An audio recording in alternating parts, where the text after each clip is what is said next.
অসুস্থতা সহ নানা দিক বিবেচনায় জামিন নেয়ার শর্তে সাংবাদিক মুন্নী সাহাকে পরিবারের কাছে হস্তান্তর করেছে ডিবি। এর আগে রাতে রাজধানীর কারওয়ান বাজারে বিক্ষুব্ধ জনতার হাতে আটক হন মুন্নী সাহা। সেখানে তাকে উদ্ধার করে পুলিশ। পরে নেওয়া হয় ডিবি কার্যালয়ে। মাহতাব মিনহাজের প্রতিবেদন।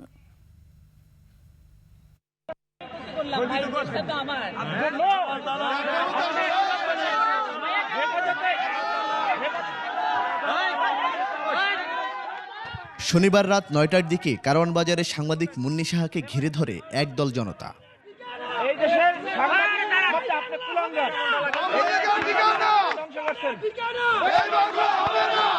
এরপর পিলখানা হত্যাকাণ্ড নিয়ে তাকে রয়ের এজেন্ট বলে ক্ষোভ ঝাড়তে থাকে তারা।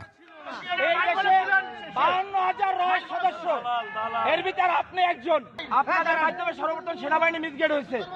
ওই দিন পিলখানায় ৫৭ জন সেনা অফিসার সেনাবাহিনী পিলখানায় হত্যাকাণ্ড ঘটনা। গুলজার আহমেদ বুলবুল, শাকিলের মতন লোকজন ওই দিন সেনাবাহিনীতে হত্যাকাণ্ড ঘটনা, বিডিআর পিলখানার হত্যাকাণ্ড ঘটনা। এই হত্যাকাণ্ড যখন হয়, সর্বপ্রথম মিডিয়ার মধ্যে সর্বপ্রথম আপনি মিসগেট করছেন।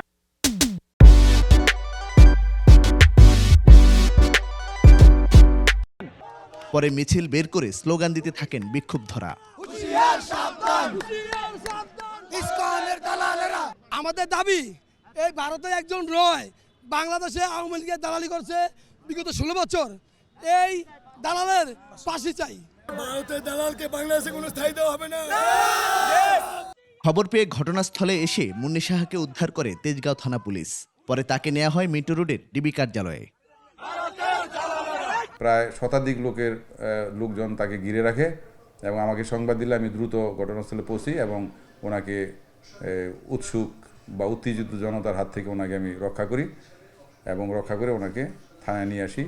ডিবি কার্যালয়ে নেওয়ার পর অসুস্থ হয়ে পড়েন মুন্নী সাহা। এমন পরিস্থিতিতে ফৌজদারি কার্যবিধির ৪৯৭ ধারায় জামিন নেওয়ার শর্তসহ নানা দিক বিবেচনায় রাতেই তাকে পরিবারের জিম্মায় ছেড়ে দেওয়া হয়। মুন্নী সাহার বিরুদ্ধে যাত্রাবাড়ী ও মিরপুর থানায় একাধিক মামলা রয়েছে। মাহতাব মিনহাজ, একুশে টেলিভিশন, ঢাকা।